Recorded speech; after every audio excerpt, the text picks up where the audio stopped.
naman makikichika sa mga estudyante rito na naglipa na. Anong university yung may pinakagwapong mga estudyante? FEU po. FEU? Anong school mo ba? FEU EAC. Kaya naman pala eh. Ikaw ba, gwapo ka ba? Hindi naman masyado, eh. Oo nga eh. Saan po sa mga university dito ang may maraming matatalino? Sa Sebastian po. Sa Sebastian! Ikaw, may saan university maraming gwapo? UST. Bakit? Yehey! Siguro may pinupormahan kayo doon na. Wala. Kuya! Estudyante ka pa ba? Malapit. Tapos na po. Tapos na ho. Hindi, para hong kakatubo pa lang ho eh. Kung si Princess Mina rumampa, aba, hindi rin ako magpapahuli. Dito sa University Belt, saan may pinakamaraming matatangkad na babae. Puro pantakwan. Wow! Ang tangkad mo, kuya, ha? Saan may pinakamaraming cute na lalaki? San Beda! Katapat lang, San Beda. Saan may pinakamaraming matatalino? La Consolacion! After naming maglibot at makipagkulitan sa mga estudyante dito sa U-Belt, back to work na kami ni Princess Mina. Oh, pampabuenas! Pagkatapos ihanda ang mga mangkok, niluto na namin ang homemade fishball. Yung sa fishball, di ba ginayat na namin ganon? Ngayon pala, lalagyan pa yun ng konting harina. Para nga pampatulong na mabuo, mabilog natin. Yun po lang nakakaaliw na ha. Yung ikaw mismo yung magtatansya kung gaano kalaki, ganyan. Tapos ikaw yung magbibilog sa pamamagitan ng kutsara. Dito na po kayo bumili ng fishball! Yan, ganyan ang technique ng pagtitinda. Dapat una-unahan, agawan, ganon. Ang technique mo naman talaga, baka maaaway tayo na lang. Oo.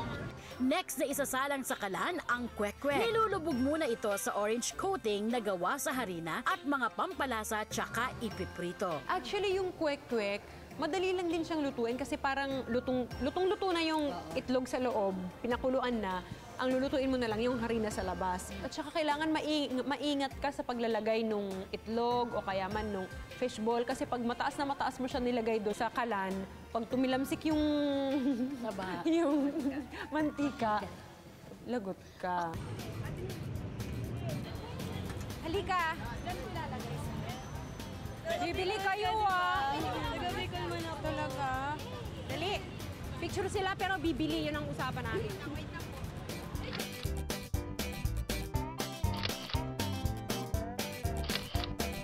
Yung usapan natin, baka magkalimutan. Ayan, bibili kayo. Magkano to? 10 pesos. Oh my gosh, may benta na ako! Sabi po nila, pag unang benta, kailangan ginaganyan.